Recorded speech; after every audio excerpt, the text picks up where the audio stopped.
Happy New Year, everyone, and welcome to our LakePoint Kids online family experience. I'm Miss Rachel, and I'm glad you're here today. Can you believe we are in 2021 already? How did you celebrate the new year? Did anyone stay up late on New Year's Eve? Well, I tried, but I conked out a bit after 11. But we did celebrate up until then. We watched a movie, we ate some of our favorite snacks, and we played a lot of games. We really like games in our family. We have lots of favorites: President, Uno, Racco, Life, Skippo, Memory, the pig game, and then my all-time favorite, Settlers. Then there are games we like to play that don't even need a board or cards or anything, like Guess What I'm Thinking Of, or Charades, or Hide and Go Seek. If you really think about it, you can make a game out of almost anything, like how many pickup trucks can you count on the drive into town? Or how long does it take you to make your bed each morning? Or how many words can you think of that start with a certain letter while you're standing in line waiting? All this talk about games puts me in the mood to play one right now. Are you interested? But what can we do right now to play a game? Like, I Spy won't really work, and I'm not quite sure how we play tag. Wait, I know.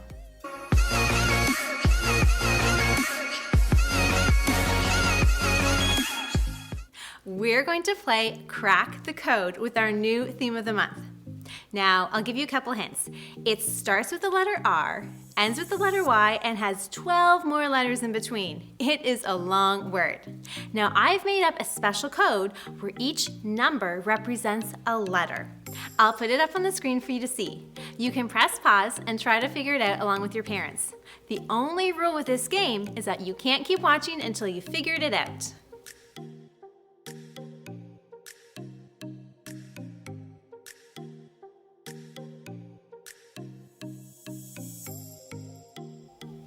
Did you figure it out? What's the word? That's right, responsibility. Now, what is responsibility? Well, we define it as this. Responsibility is showing you can be trusted with what is expected of you. I'll count to 3 and then we'll say it together. 1, 2, 3. Responsibility is showing you can be trusted with what is expected of you. What is expected of you? Well, that can seem like a loaded question. I mean, expectations can change depending who you are, who you're with, where you are, and how old you are. Like, you are expected to behave differently at age 9 than you were at age 3. And likely there are some different expectations for you if you're eating at McDonald's or at a really fancy restaurant. The expectations of how you act at home compared to how you act at your friend's house is different as well. I mean, you can't just go walk up to the refrigerator and help yourself to a snack if you're hungry, like you would when you're at your own home. But the expectations we are talking about this month are ones that will never, ever, ever change. No matter who you are, who you're with, where you are, or even how old you are. In fact, you could even say they are like rules for life that we should follow. And each week we will learn a different one. Now, maybe you heard the word rules and thought, boo, I don't like rules. Well, wait, rules really aren't that bad. Think about what our world would be like if we didn't have rules. Like, take games, for example. I don't even know if games could exist, because how would you be able to have fun and play a game if you didn't know how to set it up, or start the game, or make moves, or gain points, or even win?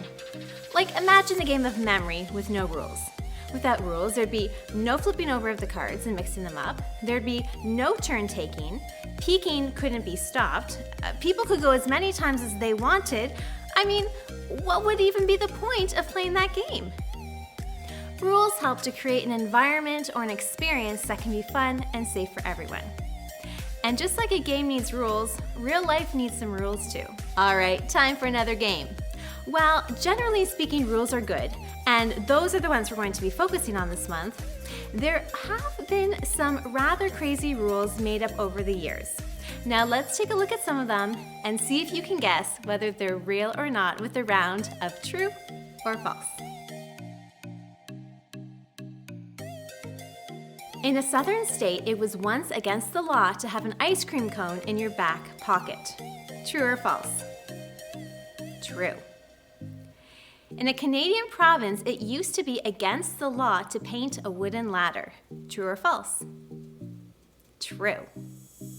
In a northern state, it was once against the law to use a wheelbarrow instead of a grocery cart at the grocery store. True or false? False. In one European country, it used to be against the law to name your pig Napoleon. True or false? True. In another northern state, it was illegal for flamingos to enter a barbershop. True or false? True. In Eastern Canada, it used to be the law that no bus driver could sing opera while driving passengers. True or false? False. In one European country, it was against the law to flush your toilet after 10 o'clock at night if you lived in an apartment. True or false? True. In one southern state, it was illegal to paint your front door purple. True or false? False. Talk about crazy! People who made up some of those rules perhaps should not have been trusted with that responsibility. I mean, a flamingo in a barbershop? Do we really need a rule for that? And speaking of being trusted, that word comes up in our new memory verse of the month. Let's take a look at that right now. Suppose you can be trusted with something very little. Then you can also be trusted with something very large. Luke 16, verse 10a, nerve. What does that mean? What does this even have to do with responsibility? Good question.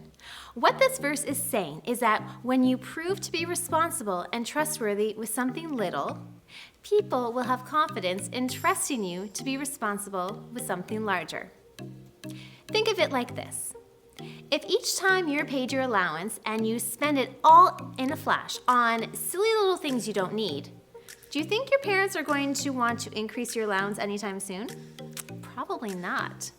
But if you're responsible with your money, saving most of it, and giving thought and consideration how you will spend part of it, then I bet they'd consider raising your allowance in time. To be trusted with a greater responsibility, first you have to prove that you can handle the smaller ones. All right, now that we know what the verse means, it's time to rehearse the verse.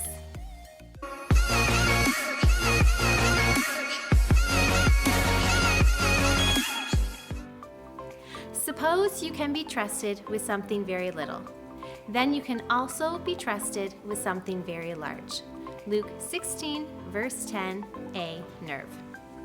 And for our Memory Verse Challenge today, we are going to get you up and active. So stand up, everyone, and show me some karate kicks. Ready, set, go. Suppose you can be trusted with something very little. Then you can also be trusted with something very large. Luke 16, verse 10a, nerve. Good work. Now, let's do arm circles as wide as you can. 1, 2, 3, go. Suppose you can be trusted with something very little. Then you can also be trusted with something very large. Luke 16, verse 10a, nerve. Nice. Now, for the last time, we are going to do the crab walk around the room. So get into position. Ready, set, begin. Suppose you can be trusted with something very little. Then you can also be trusted with something very large. Luke 16, verse 10a, nerve. Great work, everyone. So responsibility, what is it again? Well, responsibility is showing you can be trusted with what is expected of you. And our bottom line or focus point of today is love God, love others. Let's say it together on the count of 3. 1, 2, 3. Love God, love others. What does loving God and loving others have to do with responsibility? Where's the connection? Plus, responsibility involves doing something usually. Doesn't love just involve feeling something? Well, let's see if our buddies at the So-and-So Show can help us out with that today. Hey, buddy. Hey, who's ready for a game? Which one do you want to play first? Guess who? Oh, I got that one. Sorry? Oh, okay. If you'd rather, here.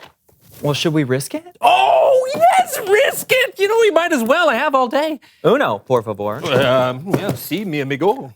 Well, let's just connect for... Oh, Connect 4! Oh, okay, I got that. That's fun. No trouble. Oh, Pop-O-Matic, here we come! That's taboo. No, this is taboo. I mean, for this kind of operation? Yeah, well, this is the one I have. Nah, get a clue. Get a clue.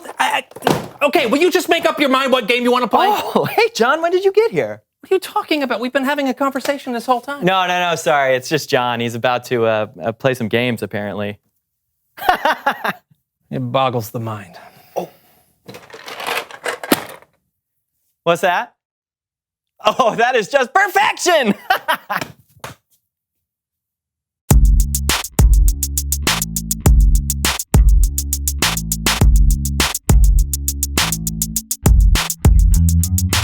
Hello, my name is Steven. And I'm John. And this is the So-and-So Show! It is the first show of the year. Did you make any New Year's resolutions this year? You know what? I did. You know how I always wait until the last minute to get things done? I do. It makes me nervous. Well, this year I've decided I'm not going to procrastinate so much. Well, that's great. How well are you doing so far? Well, I haven't started yet. Tomorrow seems like a good day. It always says. Life is hard. No, it isn't. Life is easy. You know I'm talking about life, not life. Come on, let's play it. Come on, man. It'll be fun. Unless you'd rather put it off until tomorrow. No, you know what? Let's play now. Oh, yeah! Oh, man! All the games got mixed together. Well. It's Bible story time. No. I can fix this. No. It's time to play the game of life, so-and-so style.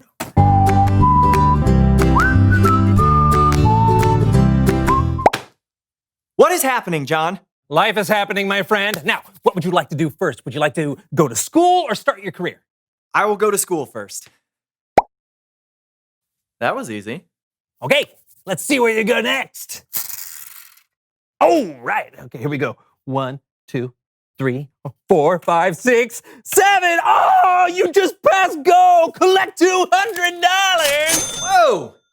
Wait, is this the game of life or Monopoly? Yes. Okay. And 7, 8, 9. Oh, you got married. Congratulations. Thank you. Hello. Wife. She's in 2D. Did you say D2? Oh, you sunk my battleship. This is not life! 11. You know what that means? I have literally no idea. It means 1, 2, 3, 4, 5, 6, 7, 8, 9, 10. Oh, 11! It was Steven in the dining room with the candlestick. No, I didn't do it. This is all mixed up, John. Oh, don't worry, I'll fix it. You need an operation. Here we go. No. This game is over, okay? It's Bible. It's Bible. It's Bible story time with Kellen.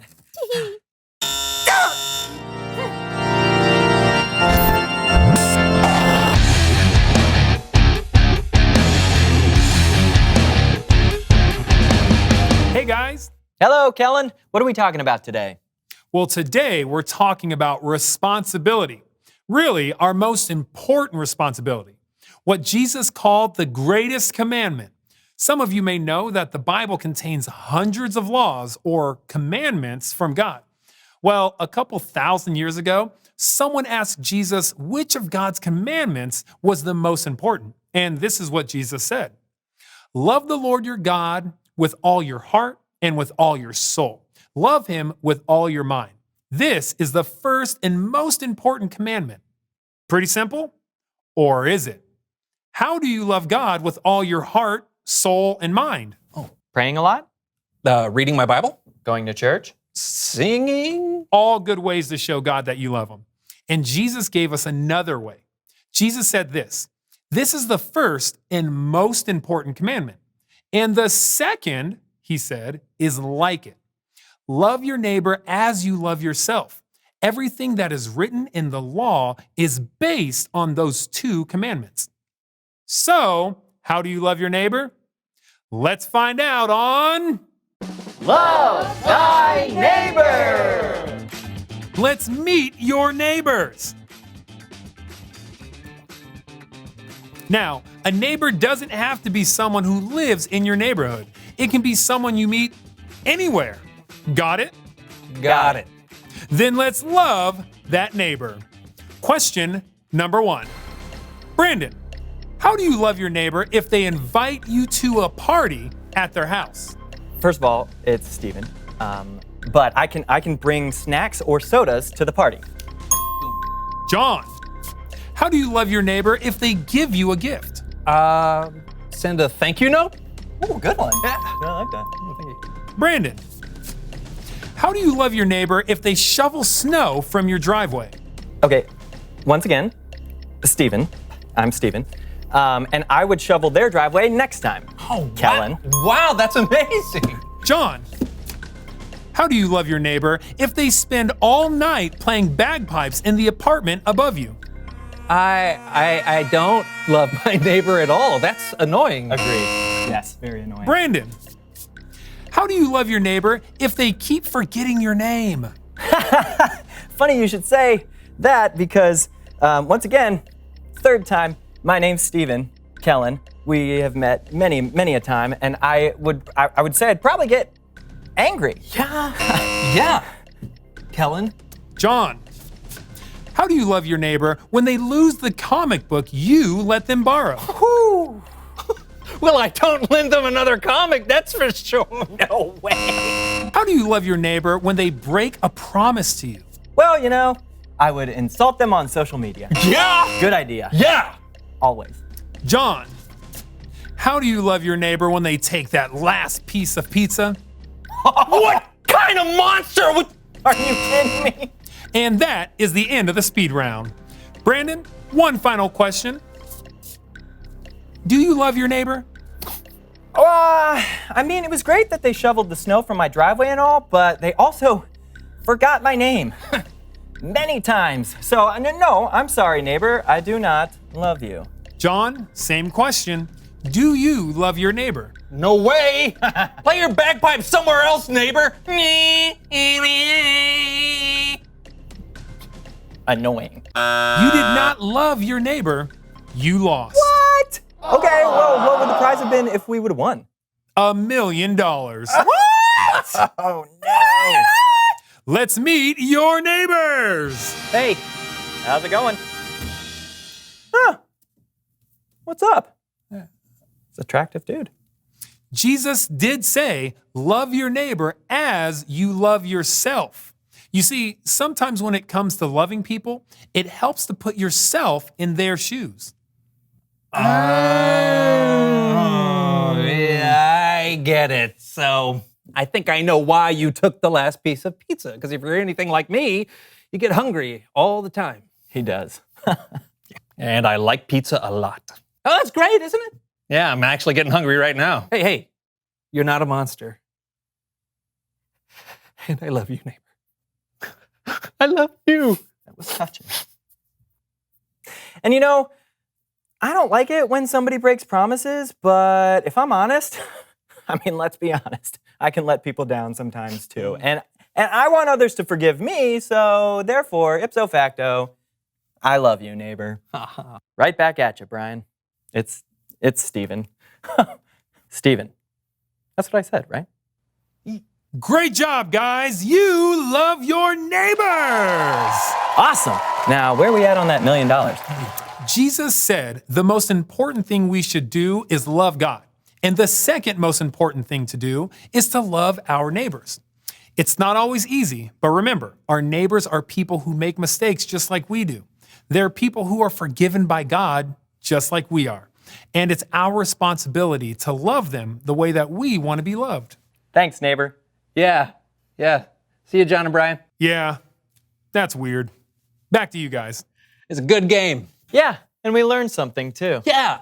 Loving God and loving others aren't just suggestions. We're actually expected to love. It's one of our rules for life. We We should keep track of those rules somehow. Oh, my friend, I am way ahead of you. Our number one rule for life is love God, love others. You know what? I'm not going to procrastinate on that one. I'm starting right away.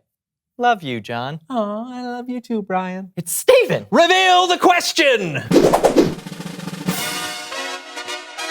Ooh, what are things you're expected to do? Yeah. What are your responsibilities? You might be expected to brush your teeth before bedtime. Or help with chores around the house. Or it might be something even bigger, like...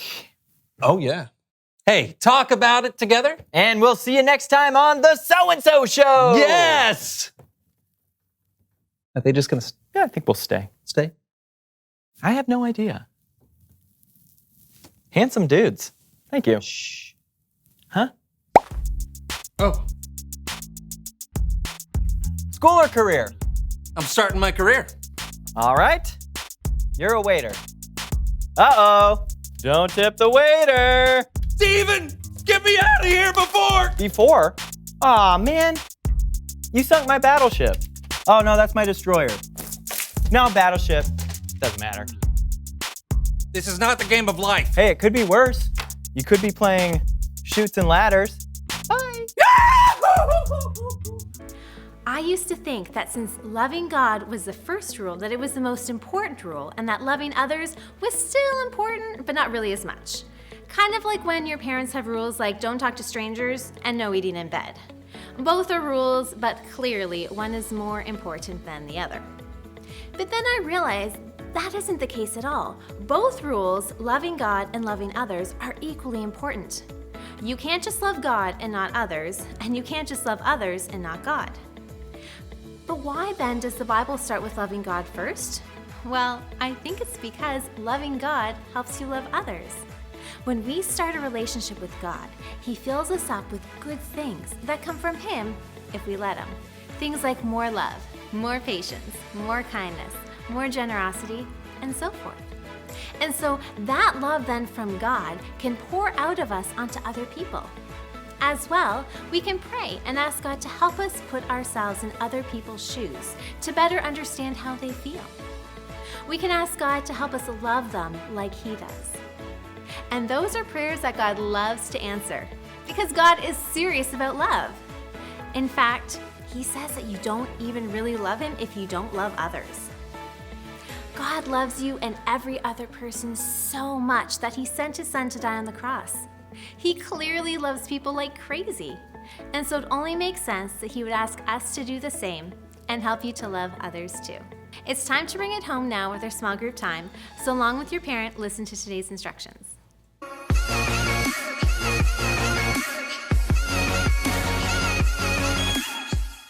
First off, talk about the benefits of rules in different areas of your lives. Then think about some rules you may have or need to make in your family to help you love God and love others. Now press pause, complete the activity, and then come back for the second set of instructions. For a second activity, I want you to make a Rules for Life poster or sign that you're going to work at adding to all month long. You could make it out of Bristol board and hang it from your bulletin board. Or you could make it on the computer to hang off your fridge. Or you could use a chalkboard. You can use anything and put it any place you can think of. Give it the title Rules for Life, fill out the first rule, love God, love others, and then leave room for 4 more rules. We have an exciting new prize each week this month for one lucky family, your choice between a sampler set of Adventure in Odyssey CDs or a jumbo Bible coloring book and crayons. To have a chance at winning, parents, please take a picture of your child with their Rules for Life board. Please post it on our LakePoint Kids Facebook page or email it to me at rachel@lakepoint.church. Parents, please take a moment right now to grab your phone and fill out the online connection card, available on the LakePoint app. It's like our guest book, letting us know who is watching and helping us stay connected to you. It also allows you to sign up for our latest LakePoint initiatives and opportunities. So kids, while your parents do that for the next 60 seconds, why don't you walk around the house and see how many things you can find that are the color red. On your mark, get set, go! 3, 2, 1.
Just a reminder that you can go back and watch your favorite LakePoint Kid family experiences on our YouTube channel or on our LakePoint app in the Family Resources section. Thanks for tuning in today, friends. I'll see you again next week, same time, same place. Remember, love God and love others.